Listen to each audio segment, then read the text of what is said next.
En un mundo a la deriva, cuando la búsqueda e intentos humanos no bastan, solo una es la fuente de esperanza que llenará todo su ser. Es Dios, quien con su palabra viva y eficaz le habla hoy. Con ustedes, el pastor Óscar Velázquez.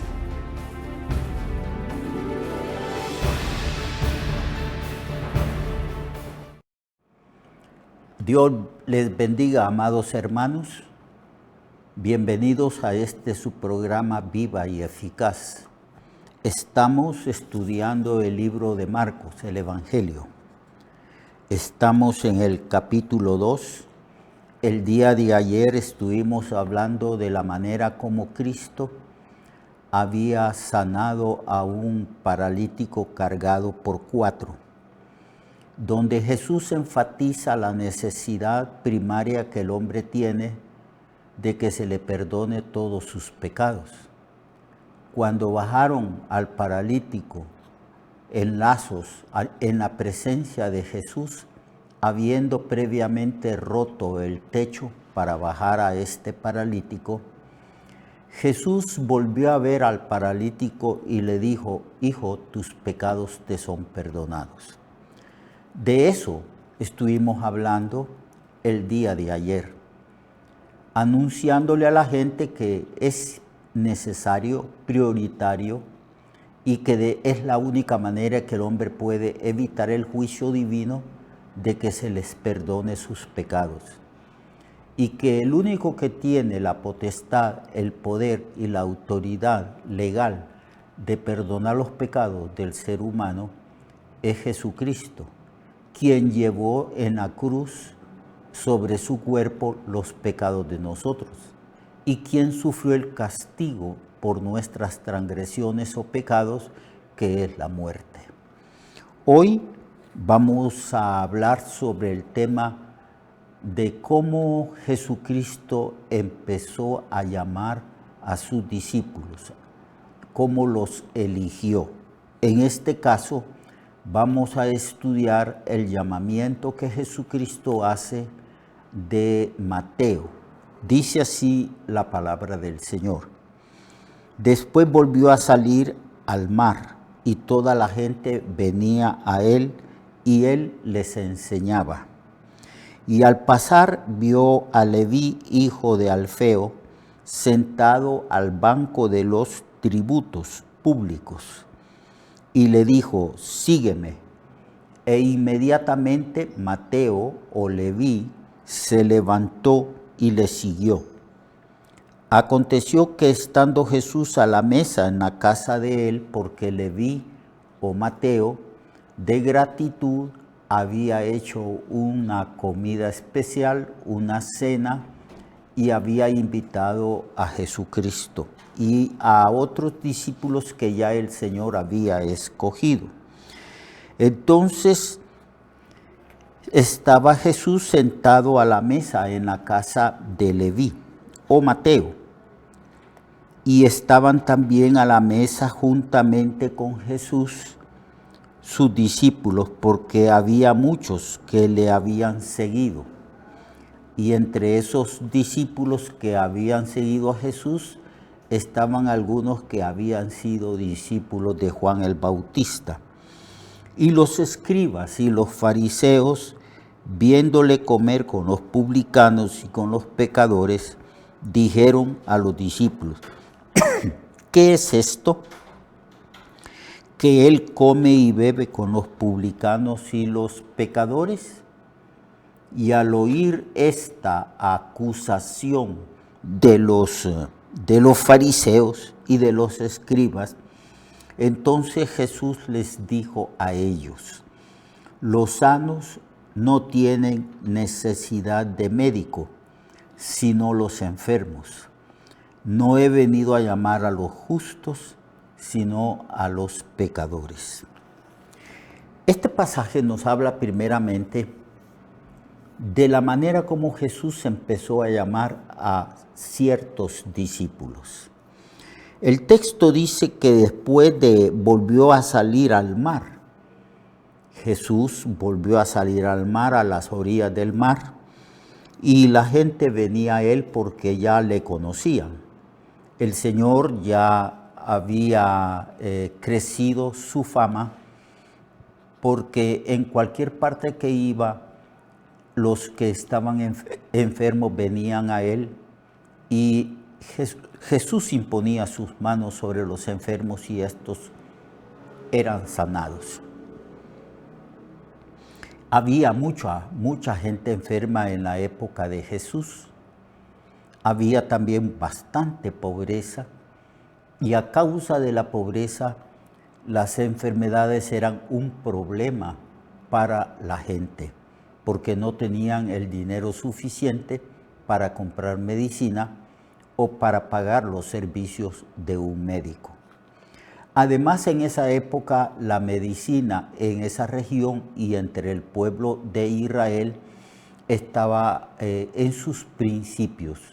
Los médicos no podían sanar todas las enfermedades, porque ciertamente la ciencia de la medicina estaba en ciernes, es decir, en el principio, no estaba totalmente desarrollada. Así que había muchos enfermos y la gente venía a él. Venía también porque escuchaba con atención las palabras de sabiduría y de gracia que salían de los labios de Jesús. Él les enseñaba como ningún otro había enseñado la palabra de Dios. Así que la gente venía a él, y él aprovechaba siempre la oportunidad y les enseñaba. Nunca el Señor perdió la oportunidad de expresar o de exponer la palabra de Dios al pueblo. Y al pasar por ahí vio a Leví, hijo de Alfeo, sentado al banco de los tributos públicos. En aquel entonces el pueblo que dominaba, o el imperio que dominaba a muchas naciones, era el Imperio Romano.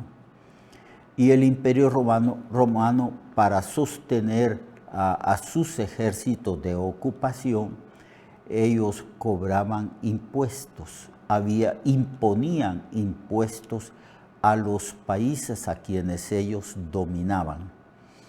En este caso especial del pueblo de Israel, el Imperio Romano no buscaba empleados romanos, sino que más bien empleaba a personas de la misma nación y raza que había sido sometida por el imperio. Y ellos eran los que buscaban a los cobradores de impuestos de la misma nación a quienes ellos estaban dominando.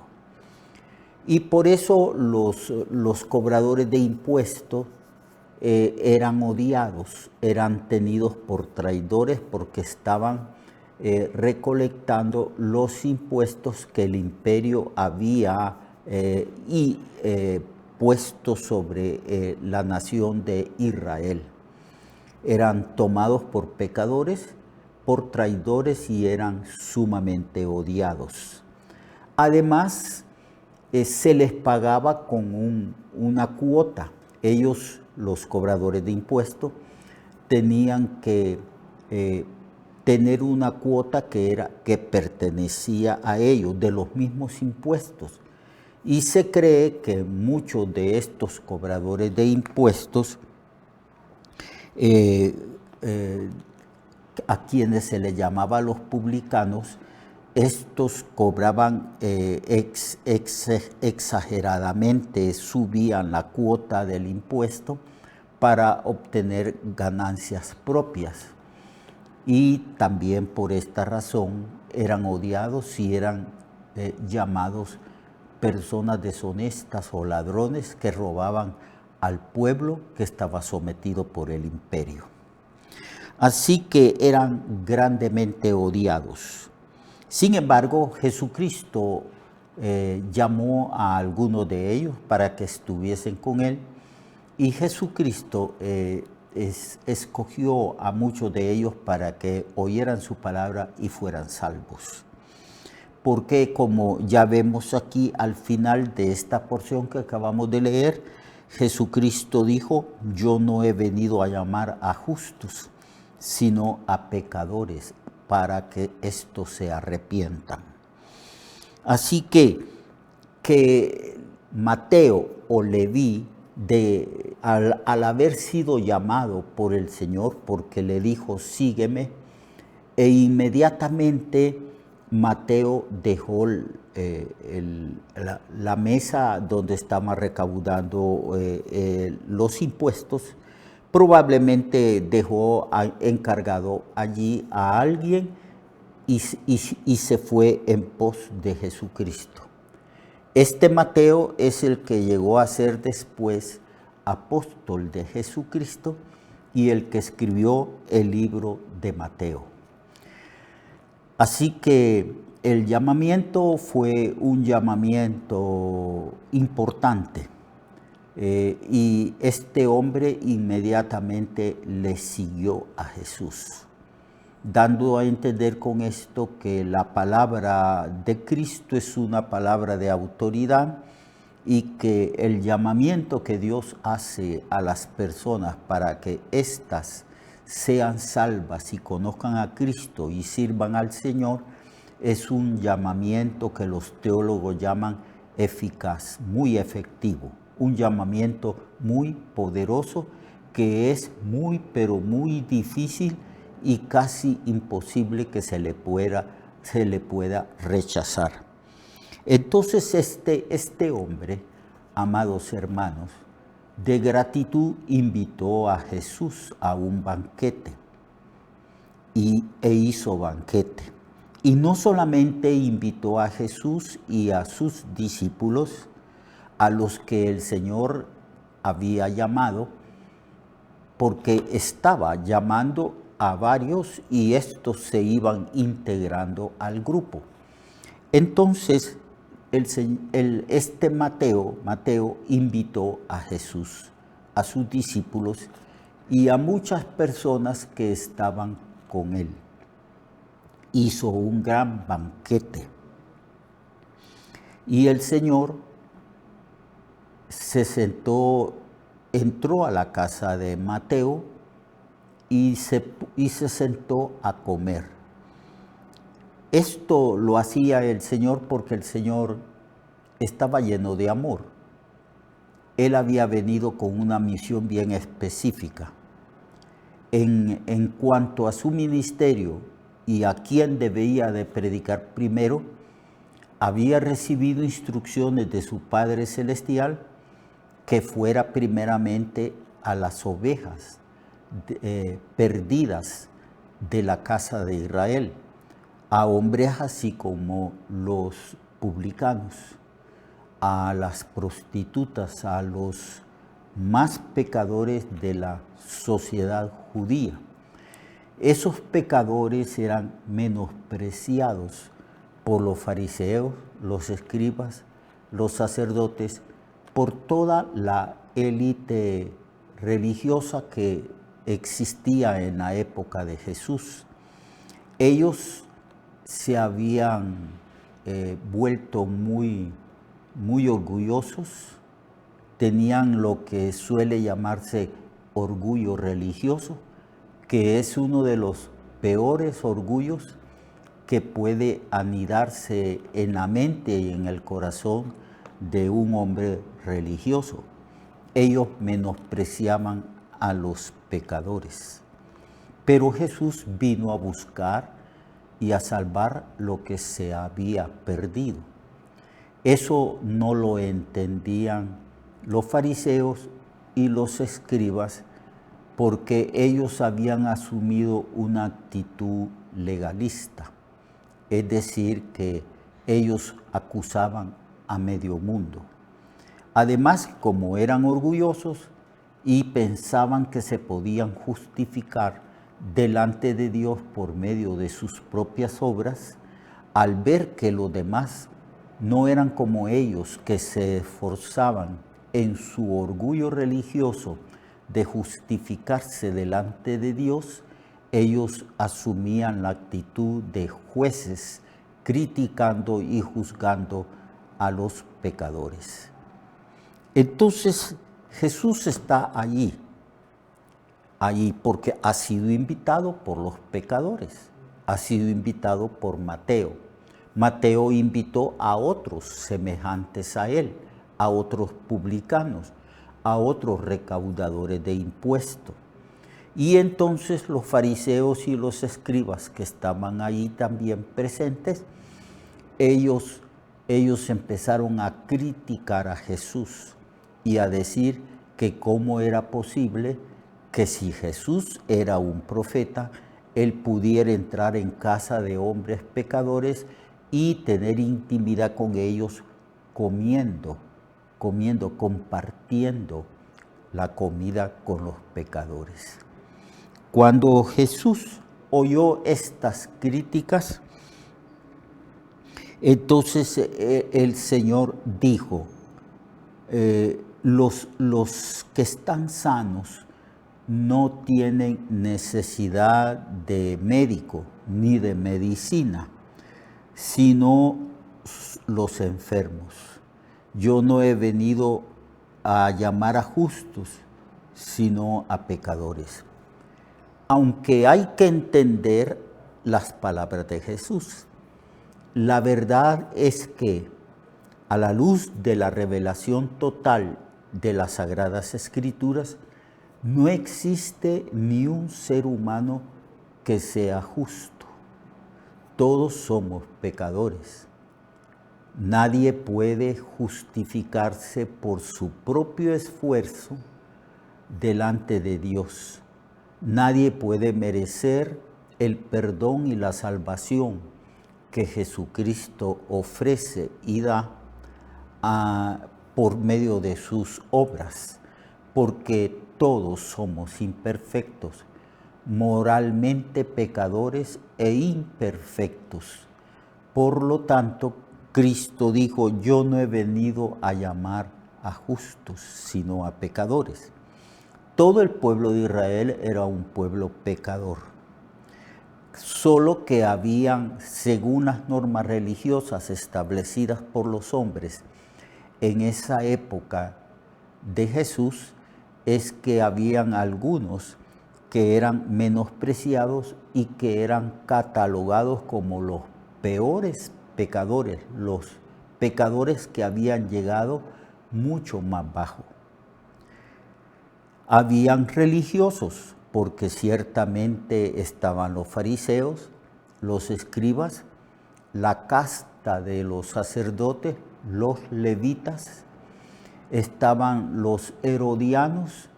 Todos estos grupos tenían ciertos privilegios entre el gobierno de Israel y sociedad de Israel.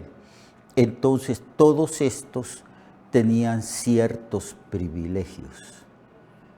Pero en verdad, ante los ojos de Dios, no había uno que pudiera decir yo no peco. Y no había uno que mereciera por medio de su propio esfuerzo el perdón de sus pecados y la salvación. Por eso es que nadie puede justificarse delante de Dios. Mañana vamos a continuar analizando esta porción de la Escritura. Y yo espero que usted esté atento a este programa el día de mañana. Mientras tanto, el Señor le bendiga a usted, le guarde y recuerde que somos salvos por gracia, no por obras, para que nadie se gloríe, sino simplemente por la gracia de nuestro Señor y Salvador Jesucristo. Hasta mañana, lo espero. Dios lo bendiga. Recuerde que su vida puede cambiar y mejorar, porque la palabra de Dios es viva y eficaz, y más cortante que toda espada de dos filos. Hebreos 4:12. Nuestra oración y deseo es que esta palabra predicada lleve mucho fruto. Le esperamos en el próximo programa, a esta misma hora y en esta misma estación.